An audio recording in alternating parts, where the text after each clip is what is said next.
Bismillahirrahmanirrahim.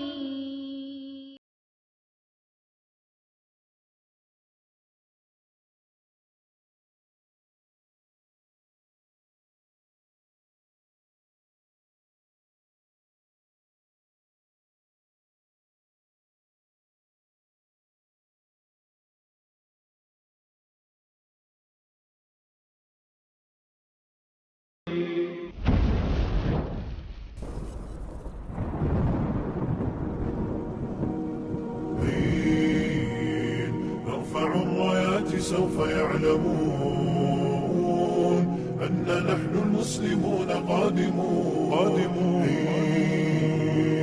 نرفع الرايات سوف يعلمون أن نحن المسلمون قادمون تشهد الأيام عنا والسنون فاسألوا الأكوان عنا من نكون تشهد الأيام عنا والسنون فاسألوا الأكوان عنا من نكون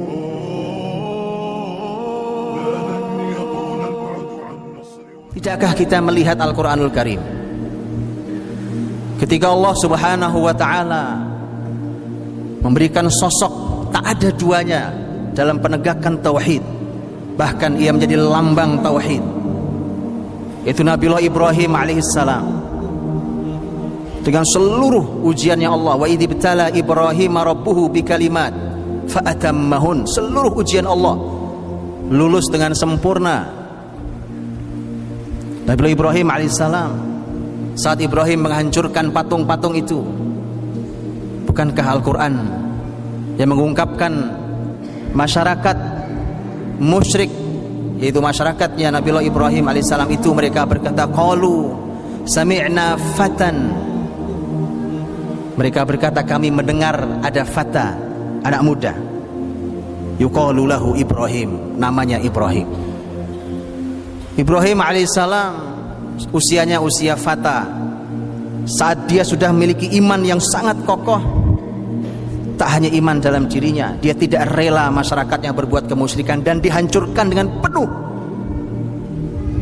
kesadaran bahwa yang dilakukannya berisiko sangat amat tinggi, dan terbukti Ibrahim dibakar.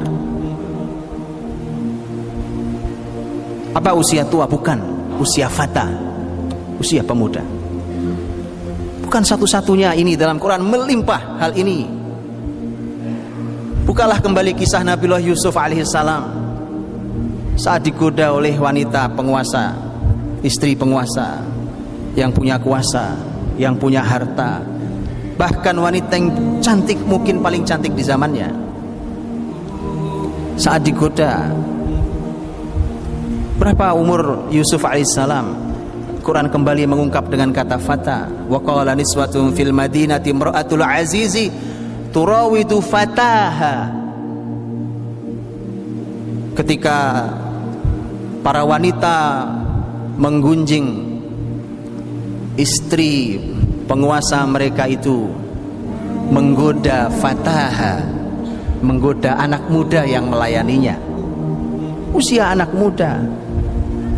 Saat usia muda, Yusuf berani berkata qala ma'adallah. Yusuf yang muda, yang nyaris tak bisa kita lakukan hari ini, semoga Allah lindungi kita dan generasi muda kita. Yusuf yang masih muda, syahwat yang menggelegak sebagaimana anak muda, di hadapannya wanita yang aman. Dia kunci semua pintu, wa ghallaqatil abwab wa qalat haytalak. Ditutup seluruh pintu-pintu dengan aman. Bahkan dia wanita penguasa, cantik sekali, dia punya segalanya. Tapi Yusuf dituntun Allah dan berani berkata qala ma'adallah. Kata Yusuf, aku berlindung pada Allah. Innahu rabbi ahsana maswai, innahu la yuflihul zalimun. Itu pula yang terjadi pada kisah Ashabul Ukhdud. Dalam kisah dalam surat Al-Buruj, kisah Ashabul Ukhdud, bahkan satu kaum dihukum mati dengan cara dilemparkan satu persatu ke dalam parit api. karena mereka beriman kepada Allah. Wa ma naqamu minhum illa ayyuminu billahil azizil hamid.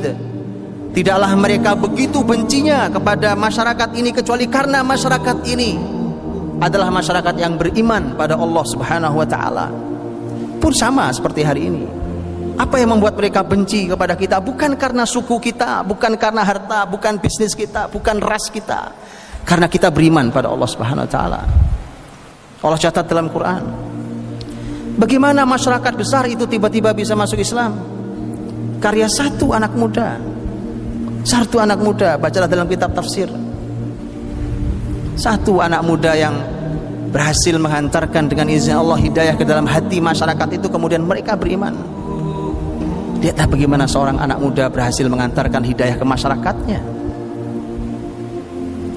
Bahkan surat yang kita baca, yang disunahkan dibaca di hari atau di malam Jumat, surah Al-Kahfi, juga seperti namanya, Ashabul Kahfi. Allah Subhanahu wa taala berfirman, fityatun amanu bi rabbihim wazidnahum huda. Yaitu para generasi muda, mereka semua anak muda yang melarikan akidah mereka, melarikan menyelamatkan agama mereka dari fitnah yang tidak ridho menggadaikan akidah mereka dengan pemurtadan. Mereka lari masuk ke dalam gua ketika tidak ada solusi yang lainnya. Berapa usia mereka? Fityatun, mereka anak-anak muda semua. Amanu bi rabbihim wazidnahum huda. Mereka beriman kepada Rabb mereka dan kami tambahi kepada mereka petunjuk. Nabiullah Musa alaihissalam. Nabi Musa alaihissalam masih dalam surat Al-Kahfi, ketika Nabi Musa diperintahkan Allah untuk belajar kepada orang soleh, Musa tidak sendiri. Musa ditemani oleh seorang anak muda. Allah berfirman, wa idh qala Musa li fatahu. Ketika Musa berkata kepada anak muda yang bersamanya, wa idh qala Musa li fatahu. Ketika Musa berkata kepada anak muda yang bersamanya, para ulama tafsir menyampaikan bahwa anak muda ini namanya Yusha' bin Nun.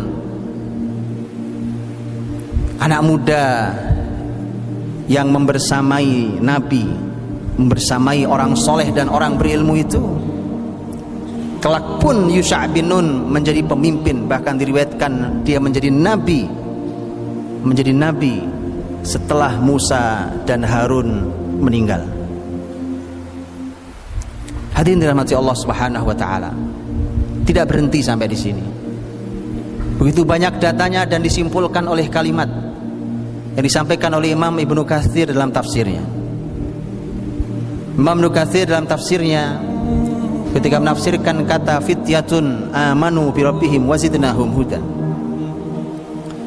beliau menyampaikan kelebihan anak-anak muda.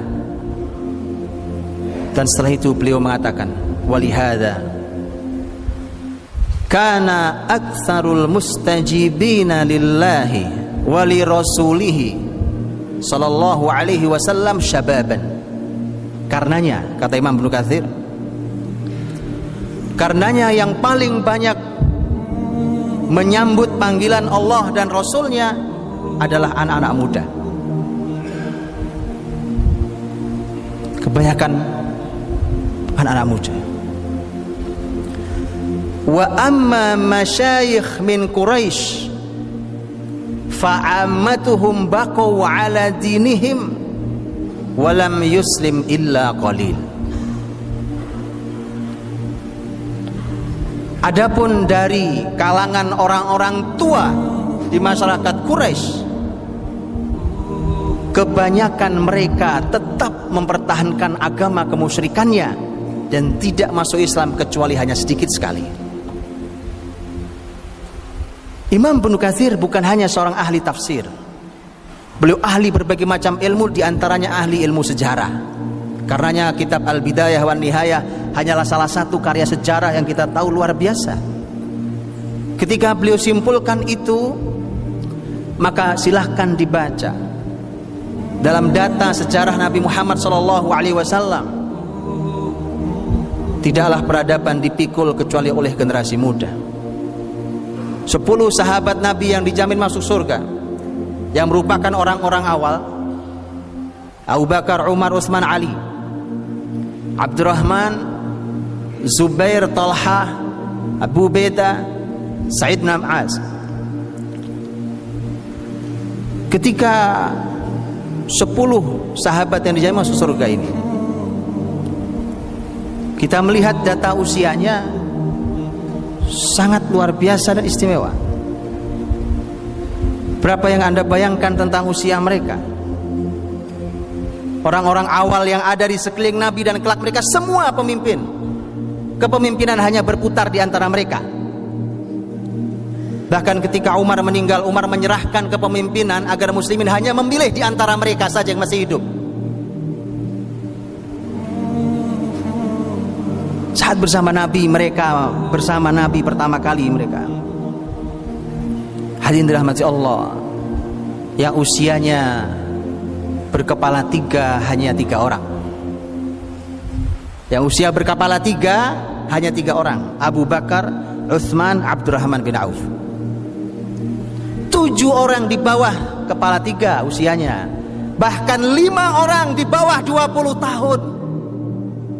Jadi kalau hari ini para ayah mengabaikan anak-anaknya yang usia di bawah 20 tahun, Anda ditanya di hadapan Allah Subhanahu wa taala, an umrihi fima afna wa an syababihi fima abla. Anda tak akan pernah bisa menjawab pertanyaan ini di hadapan Allah. Anda berikan mereka permainan, gadget yang melalaikan. Mereka habiskan waktunya malam harinya untuk kesia-siaan, bahkan naudzubillah untuk kemaksiatan. Anda tak akan pernah bisa menjawab pertanyaan Allah ini. Kemana dihabiskan usia mudanya? Kemana diselesaikan usianya?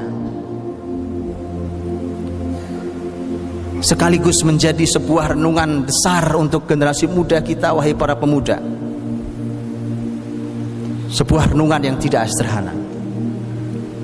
Karena ini khusus usia muda, usia ditanya oleh Allah Subhanahu wa taala. Khusus ditanya karena itulah usia kekuatan di antara 2 kelemahan.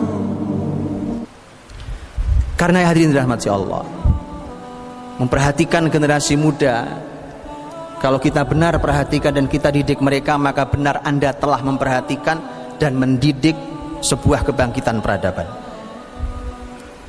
Karena seluruh data yang saya paparkan di atas tadi adalah merupakan sebuah data sejarah yang ternyata Allah ingin berikan sentuhan. Bahkan orang-orang besar yang diabadikan dalam kitab suci pun ternyata generasi-generasi muda. Karena kita sedang berebut dengan kebatilan. Kebatilan juga menyasar anak-anak muda. Kalau yang hak diam saja, maka anak-anak muda akan diambil oleh kebatilan. Karenanya mari kita berlelah-lelah. Karena yang batil pun siap berlelah-lelah. Karenanya mari kita keluarkan harta kita untuk mendidik mereka. Karena yang batil pun telah mengucurkan dana yang tidak kecil untuk menghancurkan generasi muda kita. Kalau lelah itu biasa, penat, perih, pedih biasa. Allah berfirman, in takunu ta'lamuna fa innahum ya'lamuna kama ta'lamuna wa tarjuna minallahi ma la yarjun. Kalau kalian sakit, penat, perih, pedih, sakit, sama. Mereka orang-orang kafir juga demikian. Bedanya kalian punya harapan di sisi Allah yang mereka tidak punya. Kita harus berani melakukan itu. Kita harus merebut generasi muda kita dari tangan orang-orang yang memperjuangkan kebatilan. Karena di hadapan kita ada kebesaran Islam, dan kebesaran itu ada di pundak para pemuda kita.